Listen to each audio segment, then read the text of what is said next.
കൊച്ചി മരടിൽ ഗുണ്ടാ സംഘങ്ങളുടെ ഒത്തുചേരൽ. തമിഴ്നാട്ടിൽ നിന്നുള്ളവർ ഉൾപ്പെടെ പങ്കെടുത്തു. 6 ഗുണ്ടകളെ പോലീസ് പിടികൂടി. വിഷ്ണു സുരേഷ് ഇപ്പോൾ വിവരങ്ങളുമായി കൊച്ചിയിൽ നിന്ന് ചേരുന്നുണ്ട്. വിഷ്ണു, ഇത് ഏത് സാഹചര്യത്തിലാണ് ഈ ഗുണ്ടകളുടെ സംഗമം ഉണ്ടായത്? എന്തൊക്കെയാണ് വിവരങ്ങൾ വിഷ്ണു?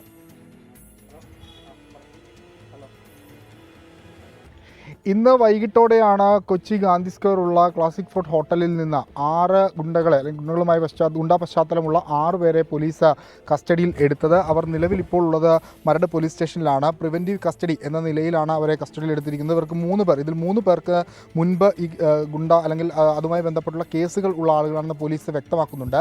ഇവർ ഇന്ന് ഈ മരടിലെ ഈ പരിപാടിയിലേക്ക് എത്തിയത്, ഇവിടെ ഒരു ഫിലിം പ്രൊഡക്ഷൻ കമ്പനിയുടെ ലോഞ്ചിങ് ഉണ്ടായിരുന്നു. അതുമായി ബന്ധപ്പെട്ടുള്ള പരിപാടിയിൽ പങ്കെടുക്കുന്നതിന് വേണ്ടി ആണ് ഇവർ എത്തിയത്. ഇത് തമിഴ്നാട് നിന്ന് ഉൾപ്പെടെയുള്ള 6 പേർ ഈ സംഘത്തിൽ ഇവിടെ എത്തി ഈ പരിപാടിയിൽ പങ്കെടുക്കുന്നതിന് വേണ്ടി എത്തി. ഇവരുടെ മീറ്റപ്പ് നടക്കുന്ന ഘട്ടത്തിലാണ് ഈ വിവരം ലഭിച്ചതിനെ തുടർന്ന് പോലീസ് അങ്ങോട്ടേക്ക് എത്തി ഇവരെ കസ്റ്റഡിയിലെടുത്തത്. അവിടെ ആഷ്ലിൻ എന്ന് പറയുന്ന ഒരാളാണ് ഈ ഗുണ്ടകളെ ഒത്തുചേരുന്നതിന് വേണ്ടിയുള്ള മുൻകൈയെല്ലാം എടുത്തത് എന്നാണ് ലഭിക്കുന്ന വിവരം. ഇയാളുടെ ഒരു ബെൻസ് കാറാണ്. ആ കാറിൽ ഹ്യൂമൻ റൈറ്റ്സ് കമ്മീഷൻ പ്രസിഡന്റ് എന്നെല്ലാം രേഖപ്പെടുത്തിയിട്ടുണ്ട്.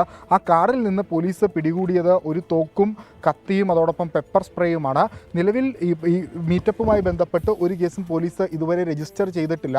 അത് പോലീസ് വിശദമായ അന്വേഷണത്തിന് ശേഷമായിരിക്കും കേസിൻ്റെ നടപടിയിലേക്ക് കടക്കുക. നിലവിൽ 6 പേരെ കസ്റ്റഡിയിലെടുത്തത് പ്രിവെൻറ്റീവ് അറസ്റ്റിൻ്റെ ഭാഗമായാണ്.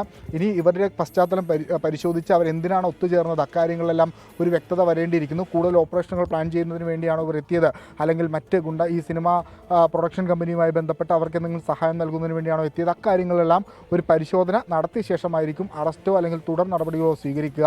ഒപ്പം ഈ തോക്ക് പിടിച്ചെടുത്തതുമായി ബന്ധപ്പെട്ട് തോക്കിൻ്റെ ലൈസൻസും മറ്റു കാര്യങ്ങളുമെല്ലാം പരിശോധിക്കണം. ഒപ്പം ആഷ്ലിനെ കസ്റ്റഡിയിൽ എടുക്കണം എന്നുള്ളതാണ് പോലീസ് പറയുന്നത്. ആഷ്ലിൻ നിലവിൽ ഇവിടെ നിന്ന് ഈ സംഭവം നടന്നതിന് പിന്നാലെ ഇവിടെ നിന്ന് പോയി എന്നുള്ളതാണ് പോലീസിൽ നിന്ന് ലഭിക്കുന്ന വിവരം. തുടർ അന്വേഷണത്തിന് ശേഷമായിരിക്കും ഈ മീറ്റപ്പുമായി ബന്ധപ്പെട്ട് കേസുകൾ രജിസ്റ്റർ ചെയ്യുന്ന കാര്യത്തിലേക്ക് പോലീസ് എത്തുക.